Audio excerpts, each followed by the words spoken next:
But you got a big old Mexican right here. You don't even speak English, bro. What's wrong with you? They coming. Yeah, for me. For you. Oh. Ah, that's me. You got caught, bro. Where you from? Mexico? You from Mexico? You're going back to Mexico. Parky. No, you cannot drive, bro. You have not a license. You have no license. We're going back. We got the cops coming, bro. If you don't got a driver's license, you can't drive a vehicle. You know that, right? You know, if you don't have a license, you cannot drive a car in the United States. No, it's over. It's over. An emboldened racist in South Carolina that's watched too many Tom Homan interviews decided to take his bigotry out on a couple of men driving to work. Hey, Al Chapo. Ya valí madre, no sé, güey. Dice que la migra. No, Aquí en la Atlantic 20. Don't be speaking that pig Latin in my country, bro.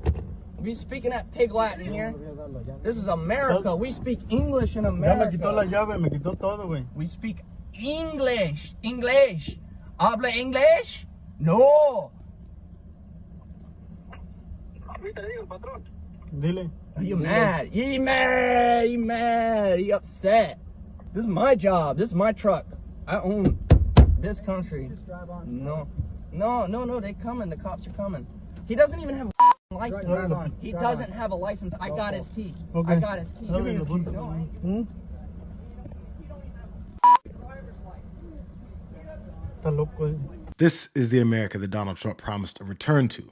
One where ragtag pieces of shit like this guy feel like they have the right to harass and assault people based on their superiority complex, where their overwhelming ignorance, stupidity, and criminality is virtuous. The only problem is that this guy made his move before Trump's plan of controlling law enforcement kicks in, because Sean Michael Emmerich Johnson was arrested after turning himself in to the Sullivan's Island Police Department, and on Saturday, he appeared in court virtually while his family stood with him. Johnson is charged with felony kidnapping, impersonating a law enforcement officer, larceny, and third-degree assault and battery after that video of him promoting the principles of MAGA spread across the internet. His attorney claimed that he was extremely sorry for his actions before his family said that they know he has mental health and alcohol issues, and they want to help him receive the treatment he needs, asking the judge to grant him bond. He turned himself in, Your Honor, and I can guarantee he is not going to be a flight risk and he's not a danger to the community. So of course, the judge saw past his domestic terrorism and granted him bond on the list of charges that he piled up in only a few minutes of making America great again. Just imagine if this guy was black or Latino, and their excuse for impersonating a federal officer while harassing and assaulting someone was that they're dealing with mental health issues and alcoholism. We treat them the same way that we treat people that Trump says are dangerous criminals that only understand punishment. So, to quote the president, think of it.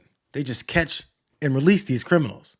They release them all into our streets with no idea as to how or why more and more dangerous bigots like Sean Michael Emmerich Johnson keep popping up.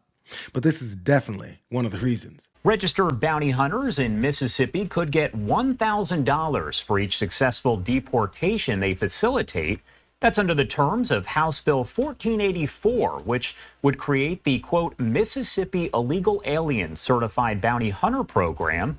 A Mississippi District Attorney, Matthew Barton, proposed the bill, which was authored by Republican State Representative Justin Keene. Well, this piece of legislation was brought about to fill a gap. We all have seen over the last 4 years kind of what the Biden administration has done to the ICE department.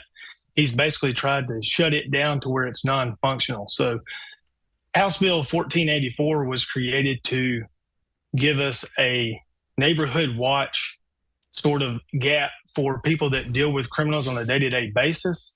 That's what bounty hunters, law enforcement, bails bondsmen do.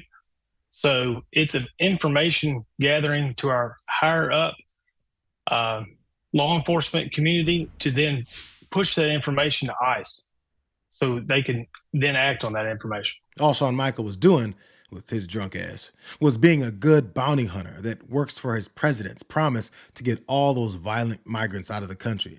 He was excited about the cops showing up, actually, because he was thoroughly convinced that what he was doing is exactly what Trump wants him to do. As it does move forward, I did want to ask you, are there any maybe misconceptions that you feel that people have about this legislation or maybe the situation as a whole?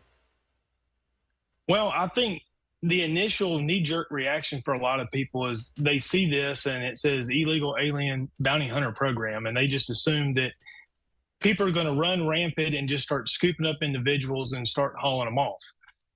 If you look at how Tom Horman has gone through this process, it's very tactful. They're going after the worst of the worst. They have files and information on people with criminal backgrounds here in the States that aren't supposed to be here, or they also have a criminal background from the country in which they came from. So this is no different. We want licensed legal people to go through a vetted process and then specifically target those that should not be here, that are a detriment to our national safety, our neighborhoods, and our schools. And like Tom Homan's vow to go after violent criminals first, the lines get really blurry really quickly. His agency almost immediately raided a restaurant in New Jersey and detained a veteran, refusing to believe that he has the right to exist in America. So why should anyone trust the extension of their ragtag band of racists fueled by the perceived power of MAGA's biased approach to mass deportation? And if you think Sean Michael Emmerich Johnson came up with all of his ignorance and unearned self-confidence on his own, you haven't been paying attention to how consistently violent and angry this trash movement has been working to radicalize people just like him. I don't know what you tell the people that live at the southern border. I guess they better arm up and get guns and be ready, and maybe they're going to have to start taking matters into their own hands. It's crazy what's going on. They're ruining our country, and it's true. They're destroying the blood of our country. That's what they're doing. They're destroying our country. They don't like it when I said that, and I never read Mein Kampf. They said, oh, Hitler said that in a much different way. A lot of people coming out of the Congo, not just South America, they're coming from 181 countries as of yesterday. Right, and we're a dumping ground. We're like a garbage can for the world. That's what's happened.